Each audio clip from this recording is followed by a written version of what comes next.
BPL এ Fortune Barishal মানেই যেন তারকায় ঠাসা দল। দেশি খেলোয়াড়দের পাশাপাশি বিদেশি খেলোয়াড় নির্বাচনেও বরাবরই মুন্সিয়ানা দেখায় ডিফেন্ডিং চ্যাম্পিয়নরা।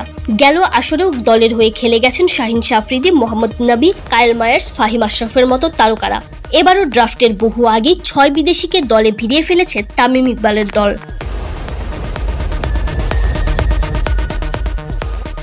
সব ঠিক থাকলে আগামী ডিসেম্বরেই বিপিএল এর পরের আসর অনুষ্ঠিত হবে। এর আগেই দলের 6 বিদেশি খেলোয়াড় নেয়ার ব্যাপারে গণমাধ্যমকে জানিয়েছেন ফরচুন বরিশালের কর্ণধার মিজানুর রহমান। তবে দলের স্বার্থে এখনই এই খেলোয়াড়দের নাম প্রকাশ করতে চান না তিনি।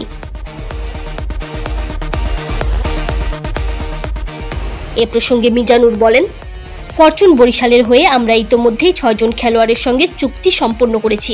তবে এই মুহূর্তে একজনের নামও প্রকাশ করব না, কারণ নাম প্রকাশ করলে কুমিল্লা কিংবা রংপুরের মতো দলগুলো কৌশলগতভাবে বিষয়টি ব্যবহার করতে পারে। তারা তখন ওই খেলোয়াড়ের কাছে আরও বেশি অর্থের প্রস্তাব দিয়ে আমাদের পরিকল্পনা ভেস্তে দিতে পারে, যেমন $15,000 থেকে $20,000 বেশি দিয়ে তাকে দলে ভেড়াতে চায়। এ কারণেই আমরা কৌশলগতভাবে নাম প্রকাশ করছি না।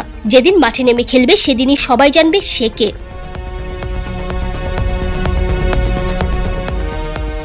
অবশ্য দলে বড় বড় সব বিদেশি তারকা নেয়ার পরও ম্যাচ না খেলাতে পারার ঘটনাও ঘটেছে। গেলবার ফাইনালের আগে জেমি নিশামের মতো তারকাকে উড়িয়ে এনেও একাদশে রাখেনি বরিশাল। তাহলে একাদশে জায়গা না দিতে পারলে এত নামি দামি খেলোয়াড়কে চুক্তিবদ্ধ করেই বা লাভ কি? সেই ব্যাখ্যা দিতে গিয়ে মিজানুর বলেন, জিমি নিশাম আমাদের দলের হয়ে এসেছিল, কিন্তু ম্যাচ খেলার সুযোগ পাননি। কারণ আমাদের সম্ভাব্য প্রতিপক্ষ যদি খুলনা হতো তাহলে নিশাম খেলতেন, কিন্তু প্রতিপক্ষ চট্টগ্রাম হওয়ায় স্কোয়াডের কম্বিনেশনে তার জায়গা হয়নি। তবুও তিনি দলের সঙ্গে ছিলেন, উপভোগ করেছেন এবং জয়ী দলে থেকে গুরুত্বপূর্ণভাবে পাশে থেকেছেন। ফরচুন বরিশাল সবসময়ই এভাবে পরিকল্পনা করে। গেল 2 আসরে চ্যাম্পিয়ন ফরচুন বরিশাল।